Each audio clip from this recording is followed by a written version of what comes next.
Okay, so welcome back to game theory.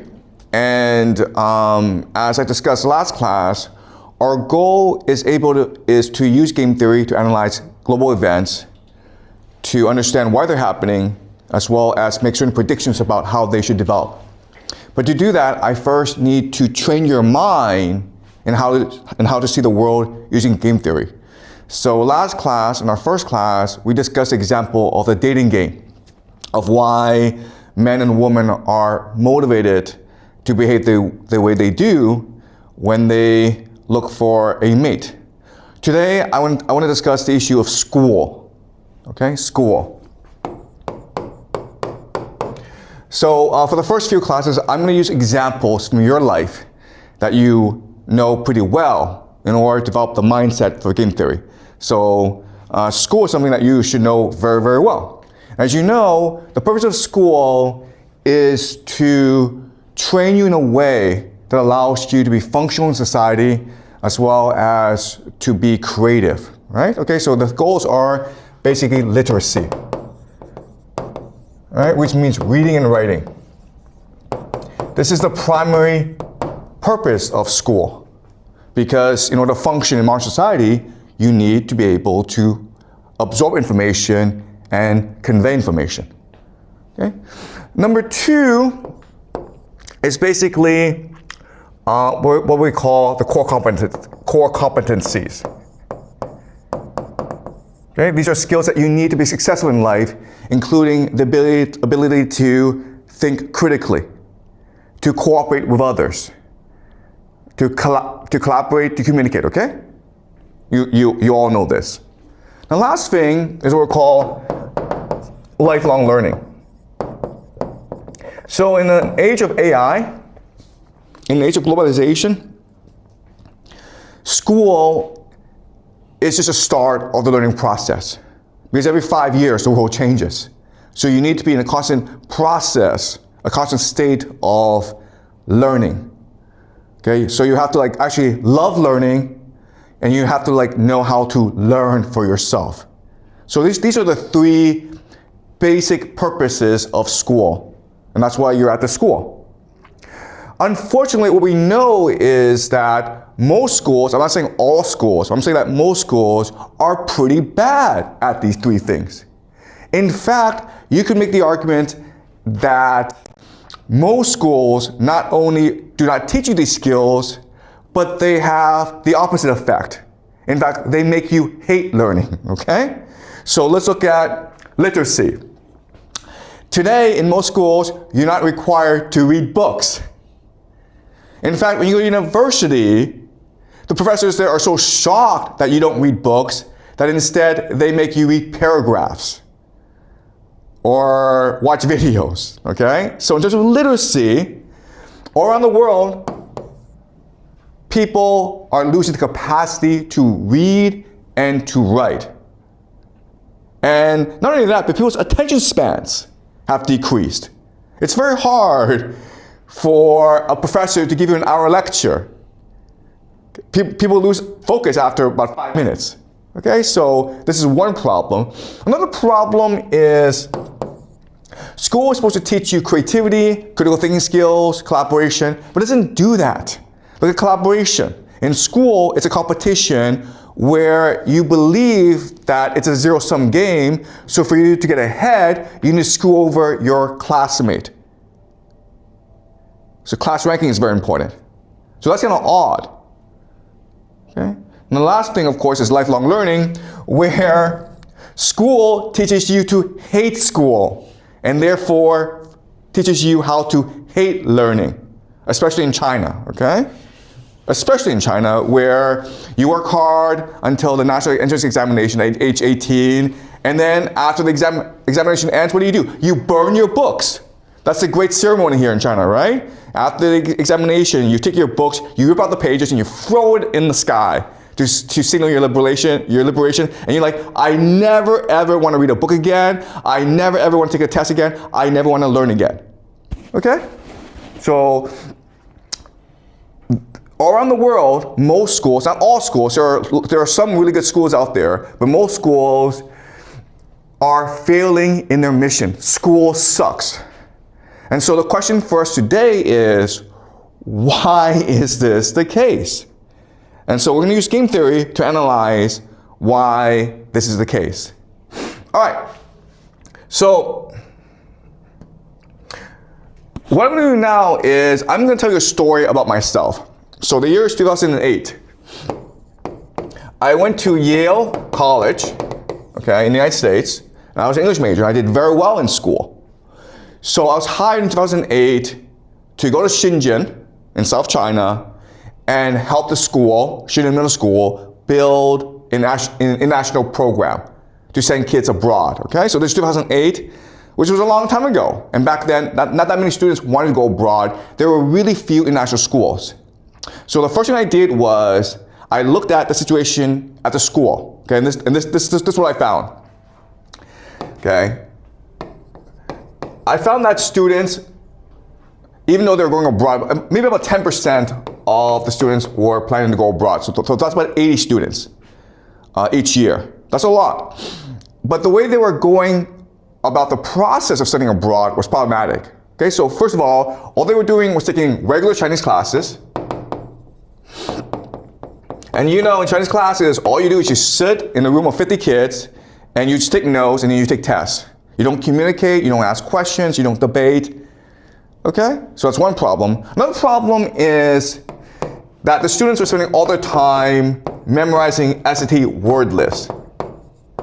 Okay, they were not reading, they were not writing, they were just memorizing words.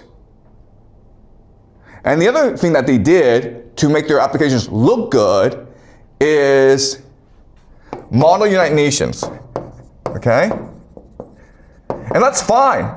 Maybe some of you are modeling United Nations, and that's a good activity, but everyone was doing it. There was absolutely no differentiation. All right? So I looked at the situation and I said, no, I mean, you might be able to get into a good American university because, you know, these kids are very smart. But I wanted them to do well at the university and to do well in life. Okay? So I made certain changes to the curriculum and to the school. Okay, so first thing I did was I set up a seminar system. So rather than Chinese classes, I invited these American teachers to come and teach seminars like we have at the school where 10, 20 kids are in a room and they discuss books that they read together. Okay? Rather than SAT word memorization, I had them read books. Students were required to read a lot of books. In fact, I established a 5,000 book English library at the school where students can just go and borrow books and read. I wanted to teach students the joy of reading. And then in terms of activities, I didn't want students to do model United Nations anymore because I didn't want kids sitting around just talking. I wanted to let them do things, okay? So I set up two new activities. The first is called the Coffee House. And the Coffee House is the first coffee house in China, in the Chinese high school. There are lots of coffee houses today, but I was the first person to set up a coffee house where students had to run a business. They had to work as waiters and provide good service to customers.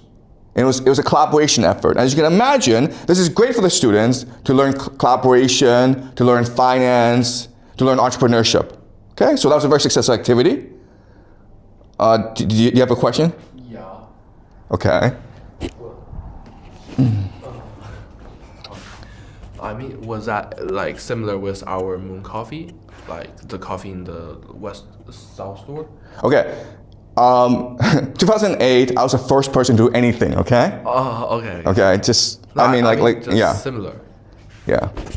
All right. So the coffee house was an activity I set up, which was very successful. It's still there today, guys. If you go to Shenzhen Middle School, you will see the coffee house still there a long, long time after I went away. The other thing I did was something called the daily newspaper. And this was the first daily newspaper in China in a high school, and probably maybe even around the world, where students every day had to report, collect information, write articles, edit it, and publish it. And they worked until like midnight, sometimes until 2 a.m. And then at 7 a.m. they had to get up and deliver the newspaper to all the students.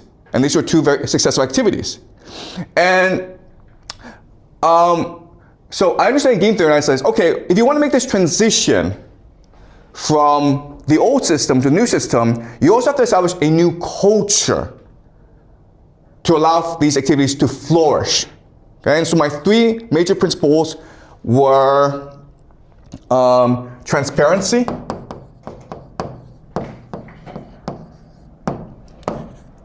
innovation, okay, transparency, innovation, openness. And so my idea was this: rather than set up a curriculum that was perfect, it would be a curriculum that would evolve over time. We would learn mistakes together, we would admit these mistakes, and then we would correct them together. And that's what learning is. Okay, so the idea of transparency. Also, I made changes all the time, which created some chaos, but there's a time for us to reflect and to be resilient. And I was very open and honest about everything that I was doing. And so this system, in a very short amount of time, even though there were a lot of problems in the beginning, it became a very effective system after a semester or a year. And not only that, the students who went for this program did very well in life. They went to Yale, they went to Wharton, Cornell, and this program at Middle School became the most famous program in South China. And when our students had the best record of college admissions in South China. Okay? So this sounds great, right? Okay, the problem is this. The problem is what happened after I established the program. The first one that happened was, okay, I was fired. They said, get out of here. Okay? Second of all, the teachers, the parents, the students were all happy to see me go. They were like, get out of here. We never want to see you again. And the third thing that happened was I did come to Beijing and set up a new program that was very similar to this. Okay? But after that, after 4 years of doing this and being very successful at this, I was never allowed to set up another program again. No one wanted me to work in management again. Okay? So even though I was successful, even though I worked really hard, even though I was innovative, even though I set up really the best study abroad program in all of China, I was the first, everyone else copied me afterwards, I was fired, no one wanted me to stay, and I was not allowed to do this ever again. Why? Okay? Well, the reason is this. When I was doing this, the word that everyone used to describe me was not reformer, not visionary, not idealist, not dreamer, but dictator. Okay? Or another word that they used that was more common was, this guy's an asshole. Okay? This guy's a complete asshole. Why? Because I insisted on fairness. Okay? I don't care who you are. I don't care who your parents are. I want you to work hard and learn. And as you can imagine, that pissed off a lot of powerful people. Because that's not how the game is played in China. Okay? It's actually not how this game is played anywhere in the world. The game is not fair. The game is established by stakeholders, and they play the game according to their interests. Okay? So, let's go over what happened. All right? Okay, so I understand that there are stakeholders. And the stakeholders in game theory are just the players. Okay, the players. And who are the players? Well, you have the students. You have the parents. You have the teachers. You have the administrators, okay, the school leaders. You have the government. Okay? And then you have the colleges. Okay, the colleges are the US colleges where I'm trying to send my students. Okay, so these are the players in the game. And if you want to understand game theory, you need to understand the motivations and interests of all the different players. And that tells you why or how they will behave the way they do. Okay, so look, so here is my original understanding of the players, which was clearly wrong, okay, because I got fired. All right, so the students wanted to like love to learn, get into Ivy League, and be the best, okay? So I thought the students, what their motivation was to be the best possible person, to work hard, to love learning, to be famous, to get an Ivy League, okay? Clearly this is wrong, okay? But I'm saying back then what my thinking was. The parents wanted successful kids who were independent, okay, independent. And they wanted faith, right? So they want their kids to get into the Ivy League. All right? Teachers. Well, teachers wanted to do a good job, right? They want to teach students. They love teaching. They love students. They just want to be given the space and the opportunity to teach what their passion is. Okay? Administrators, I really didn't like administrators, so I just thought they just wanted good results. Okay, that's all. Good results. As long as I provided good results, they're happy. Okay, the government, they wanted innovation, they wanted good workers, they wanted, they want technology. Okay, they want a strong China. Colleges wanted the best possible potential. Okay, they wanted students who will be the leaders of the future. Okay, so 2008, when I set the program, this was my assumptions about who the players were and what motivated them. Okay, clearly, I was wrong about who they were. Okay. So let's go over again. Let's now do an analysis of what they really want. Okay, and the easy answer is that in game theory, all the players, what they're motivated in is by achieving the best possible results by doing the least amount of work possible. Okay, just remember that. That's a principle here. Everyone wants to achieve the best results by doing the least amount of work possible. People are lazy and people are greedy. It's that simple, guys. Okay?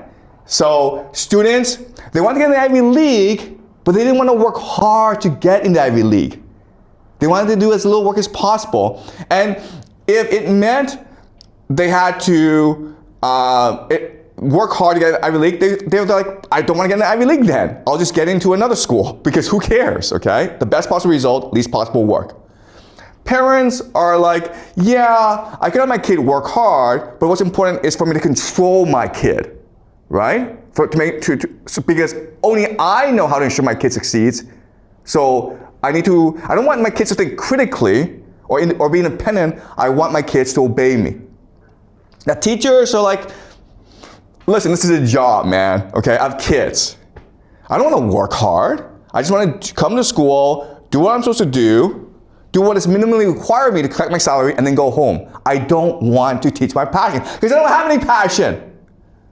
Okay? Administrators are like, oh my God. What's important is for me to make sure the powerful parents are happy. I don't care about everyone else. I don't care about poor parents.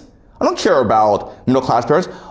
As long as the parents who are powerful are happy, I can keep my job, right?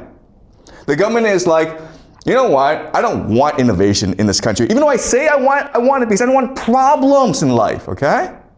I just want things to just stay the way they are and everyone's happy, okay? So now we understand what happened, all right? All right, so now what I will show you is this. I will show you how a game is constructed. A game is constructed when all the different players agree on the rules and incentives of the game. All right? I was an outsider, I was not a player. I came in to construct a game in which I felt that students would thrive, and they did thrive. But that's not what they want. Okay? They want to have control over the game. And if they lose control, well, they call you, the outsider, an asshole. Okay? All right, so let's do this again and objectively think about what the interests and motivations of each player are. And when their interests converge, that's the game they play. All right? So you have students, parents, teachers, leaders, school administrators, and then the colleges. Okay? Another thing that you have to do in game theory that's very important is you have to rank the power of each player. Yeah, you have a question? The government? Excuse me? The government, yes. Sorry. You're right. I forgot about the government. Okay, and the government. Okay. Another thing that you have to do in game theory is you have to rank the importance of the players. Okay, so not all players are equal. So in this game theory, even though there are students, and students are the majority, students actually don't matter. Okay? What students actually think and want don't actually matter. What matters, of course, are the parents, because the parents pay to play in this game, and parents can cause a lot of problems if they don't get what they want, okay? So the most important are the parents. Then you have the teachers. Why? Because the teachers are the ones who are implementing the rules of the game, okay? The way that teachers behave determines how this game is played. And then these two are the most important, okay? Then maybe you have administrators as well, but they're not as important as the parents and the teachers. The government doesn't really matter because they don't really care, right? It's one school among thousands. Who cares what the school does as long as it doesn't cause me any problems? The colleges don't care either. They say they want really passionate students who are curious, who are imaginative from China. They don't care, okay? For them, it's just business. They just want students who are willing to pay money to get a crappy education in America, all right? So the costs don't really matter. They'll take anyone who is willing to pay. And the Ivy League, yeah, everyone's getting the Ivy League, but who do the Ivy League want? They want people who are to be successful in life, right? And who are these people? Not the best students. These are people from powerful families. Okay, so this game is rigged, right? They have all this talk about, we want the best motivated students, we want peer students who are curious, who are passionate. It's all nonsense, okay? That's not how the game is played. So the cards don't really matter either. Okay, so these are the three major players: the parents, the teachers, the administrators, students, government, colleges. They are in this game, but they don't really matter. Okay? So now what we're gonna do is, we'll analyze the mentality, the worldview, the interests of each player. Okay? And again, once we do that, once we figure out where they converge, then we know how the game is constructed. All right, so let's look at students. Students, okay, they want to be popular, right? So most students come to school, and actually their priority is not to learn, their priority is to make friends and to be popular among their friends. Okay, because that's just human nature. That's true, right? Then you have please teachers and parents. Okay, this is really important to understand. You're not in school not to learn, you're in school to please parents and to teachers. Why? Because parents are the ones who pay for your way in life, right? The ones who give you food. Teachers are the ones who gives you grades. You're not here to learn, you're here to please them. There's a difference, okay? And grades are a way of showing how well you're pleasing the parents and the teachers. Okay? Is that true? All right. And then you're like, have fun. Okay? And then get a good college. Okay? All right? So, am I missing anything among the students? All right, so, but okay, I'm sure there's more, but let's just keep on going, okay? Now, parents. Well, the parents, what they want is, of course, successful kids. But they want successful kids not because they believe that success will make their kid happy. What they really want, of course, is face, right? They want their kid to go to the Ivy League, and they don't mean the kid of the Ivy League provides a good education, or their kid will be happy at the Ivy League. They just want to brag to their relatives and their friends and their colleagues, my kid is at Brown or Cornell or Dartmouth, okay? But face also means to treat education as a luxury product. Why do parents send kids to national schools? Not because national schools provide a better education, it's because national schools are more expensive. And most importantly, national schools have white faces, right? White faces. Okay?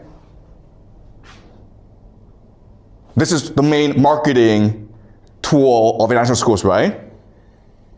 They have all these white faces, white teachers, and like, oh my God, this is a real national school now. You don't care if the teacher is actually good at what they're doing. You don't care if the kids are actually learning. You don't care what the curriculum is. You don't understand that sort of stuff. You just understand, okay, 10 white faces, therefore, this is a good school. It's that simple, okay? And then, of course, you want some good outcome, okay?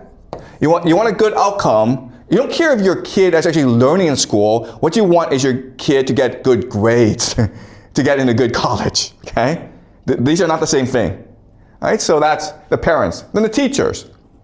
Teachers are really simple because teachers do this job, and for them, the priority is to do as little work as possible to get by, okay? I'm not saying all teachers, but I'm saying the majority of teachers in the school are just trying to get by because, quite honestly, they have families. And they have other responsibilities. So they don't have time to focus entirely in school, okay? So basically just get by,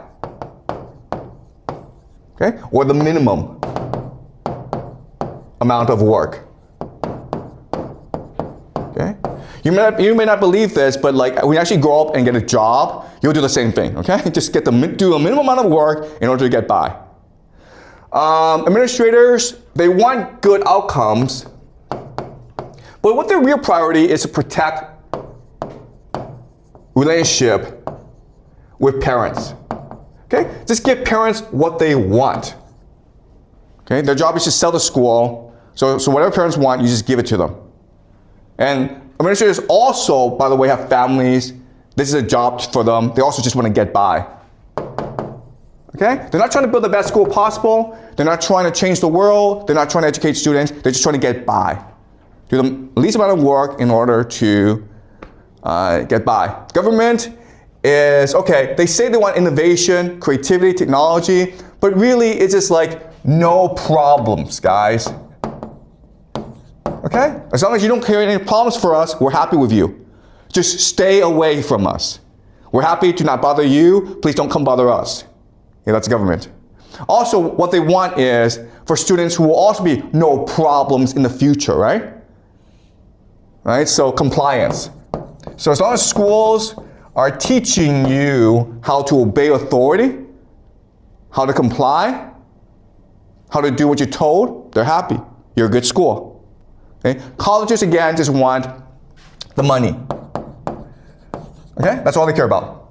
If you're willing to go to an American college and pay, how much is it nowadays? Like $50,000, $100,000 a year? That's a lot of money, guys. Okay? If you're willing to pay that, they'll take you. I guarantee you.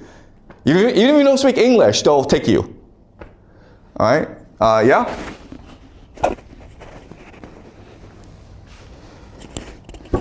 So you mentioned that earlier, like the purpose of education are that three things, but now schools don't do that. So what caused the transformation? Yeah, that's a really good question. When and also. Yeah, okay. So what we discussed last class is the idea of superstructure, right? Superstructure. Sorry. Superstructure is just the macro picture of a society. It's demographics. How many people are there? It's economy. It's politics. It's religion. Okay, and we discussed how societies are born, they mature, and then they die. Okay? So there's actually another way of understanding this. You can actually use 3 metrics to understand how societies develop, okay? And these 3 metrics are cohesion, openness, and energy. Okay? So what is energy? Energy just means you want to work hard. Okay? You believe, you're motivated, you're driven, you work hard all the time. And working hard just doesn't mean like you work 12 hours. It just means like you're focused, you're attentive, right? So for example, if you're working at a restaurant as a cook, you want to make a really good meal. Okay, you're energetic about it. Okay, does that make sense? That's energy. Okay, so openness just means that you want to learn, you want to grow. You're willing to admit you made a mistake and improve on yourself. Okay? And the last thing is cohesion, where you see yourself as part of a society, part of a community of people. And you want your community to grow as well. And when you have all 3 things together, the schools are great. Okay? And so, for example, go to Finland. It's a small country, maybe about 5 million people, but the schools are amazing. Why? Because Finland is an energetic, open, and cohesive society. And when you're that, what you want to do is invest in the future. And what that means is you have to make sure that every child, not just your child, but every child has good future, has good education. And so what you do is you have your best and brightest become teachers, right? You pay them very well, you give them high status, and you give them a lot of autonomy and freedom because then they feel respected. And if you do that, the schools are great. And guess what, guys? In China, in maybe the 1980s, the schools were amazing here, okay? What we're seeing today is today. But if you go back to the 1980s, the schools were really good. If you went to a school in China, I'm not talking about like the best one, I'm just talking about like an average school. Teachers felt respected. They believed they had a responsibility to train the young. They took pride and joy in their work. And the students enjoy learning. And guess what? Back in the 1980s, kids did less work. There were less tests. There was less pressure. And they learned a lot more. Okay? So when a society starts and begins, you have these 3 aspects. But over time, what happens is all 3 decline. Why? Because there's more corruption, there's more inequality, there's more wealth. Okay? So what happens is wealth generation and inequality, corruption. And so people feel under stress. Okay, so rather than cohesion, you have individualization, individual. Okay, does that make sense? Where everyone's like, you know what? I don't care if other kids are doing well. What's important is that my kid does well, because it's a zero-sum game. If all the other kids in the school do really well, but my kid flunks out, I'm dead, I'm screwed. So I'd rather my kid do okay, and every other kid gets screwed over. Okay, so now it's a competition in schools. All right? Openness. Are you willing to learn from your mistakes? And the answer is no, because if I'm an administrator and I say to parents, I'm sorry I made a mistake today, the parents will be like, you're fired, get out of here. You're incompetent. Okay? So you could be like the best person in the world, but if you make a mistake, the parents will come and kill you. But if you could be the worst person in the world, but you just hide in your office, the parents can't find you, you're okay.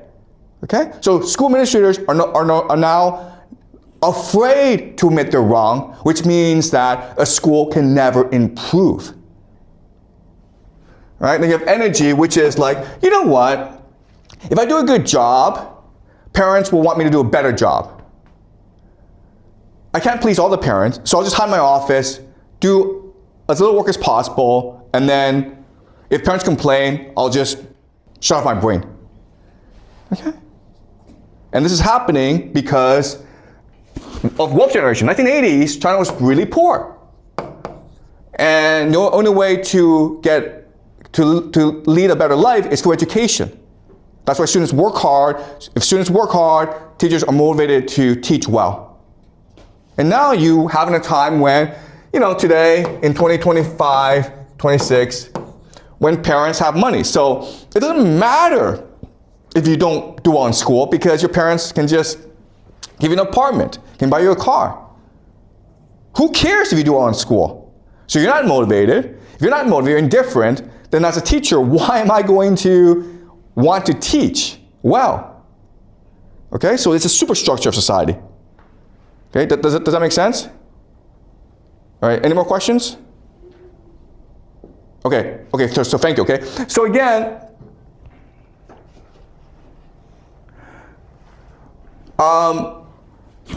superstructure determines the motivations of the players.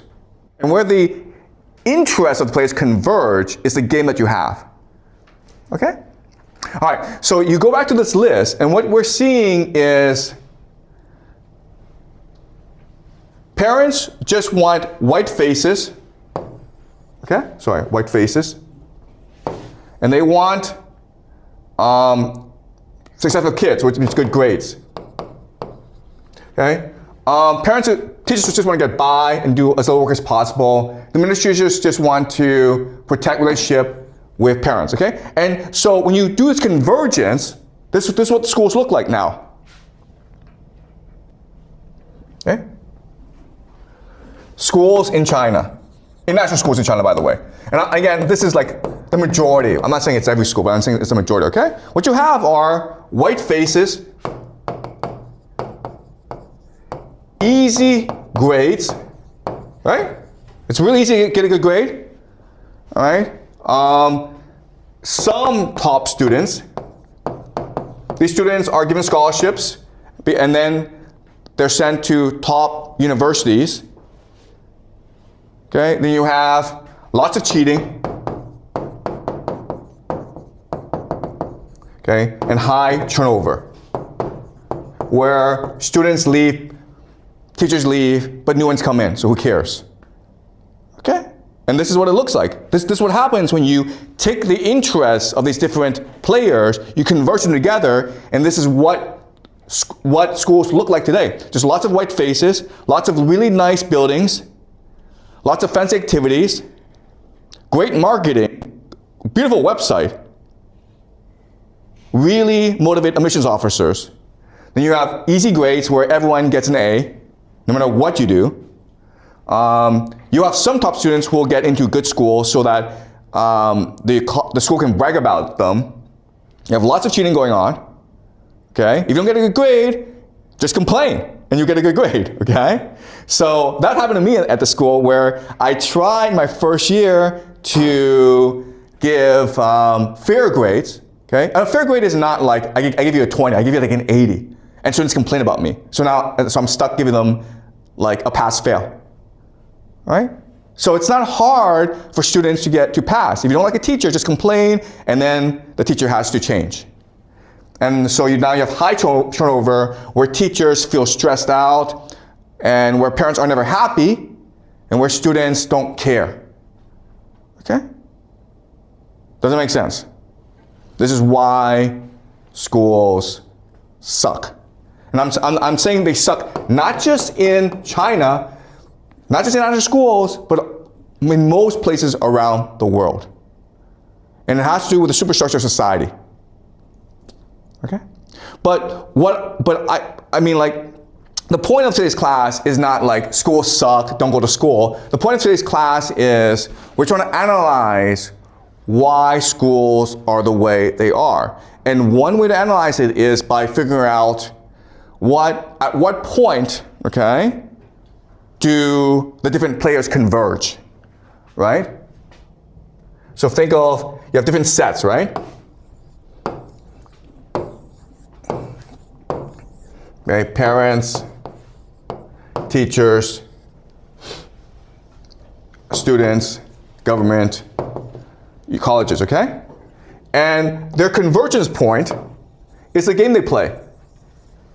Okay? Now, what's important for us to understand is that there is actually a lot of room to this convergence point.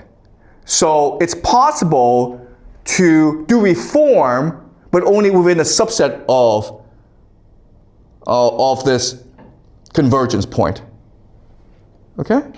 So my problem is, back in 2008, I was like, you know what? I'm gonna set up a new universe, my own world. I'll make up the rules, I'll be God, and you just have to play the game I tell you to play the game, okay? And that's why everyone is like, you're an asshole. Okay? Whatever you do, whatever game you set up, has to be within this convergence point in order for players to accept it, okay? And this is true for everything.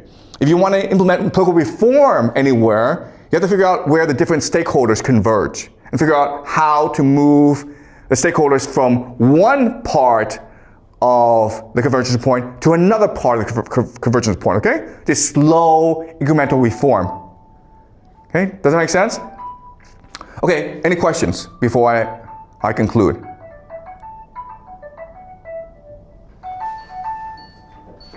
Guys, ask questions. Was this clear? Yeah, you have a question?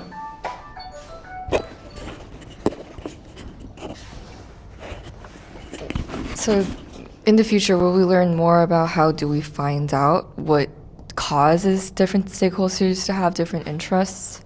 Like in the future, it's like not really. Okay, yeah, that's a really good question. So thank you for asking, okay? All right. So the question is, where do the interests of these different players come from? Okay? And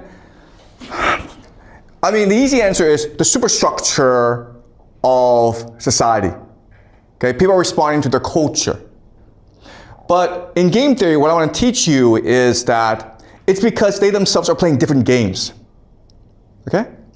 So let's look at parents. Okay. Parents have different identities. They are family, they are colleagues. Okay? And depending on their identity, they're playing a different game. All right? So what does family mean? Family means that you might have brothers, right? Brothers. What do brothers do? They compete against each other, right?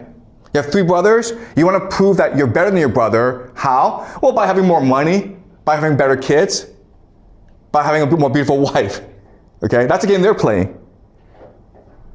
Right? But then you have colleagues. You have colleagues.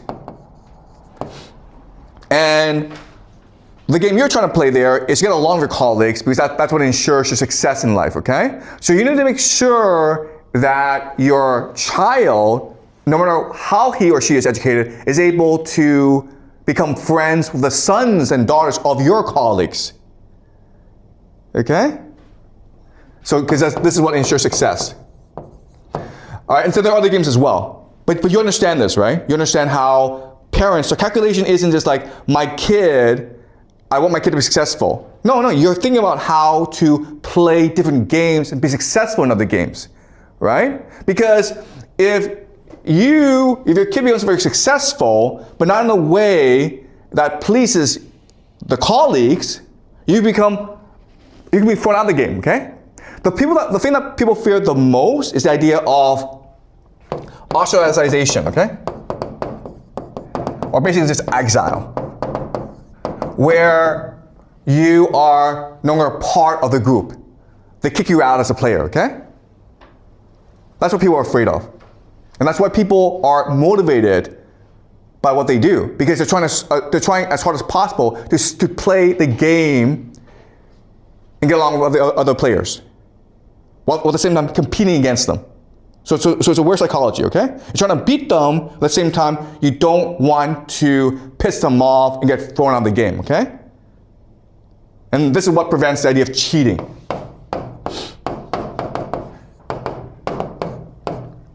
But from the perspective of the game, if you do anything different, that's still cheating, okay? Because, so another way of saying this is, a lot of the rebellion against what I was doing as a reformer is I was subverting traditional Chinese values. Okay? I was arguing against the norms, the values, the conventions of this country. And so if people believed in me, then they risk themselves being ostracized by the larger community. Okay? Does that make sense? All right. So that's parents. Then you have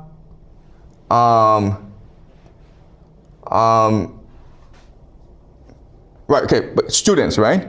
So students, they're trying to play a game where they do well in school because that ensures a good outcome. But at the same time, students play other games as well. So for example, a friendship game, right?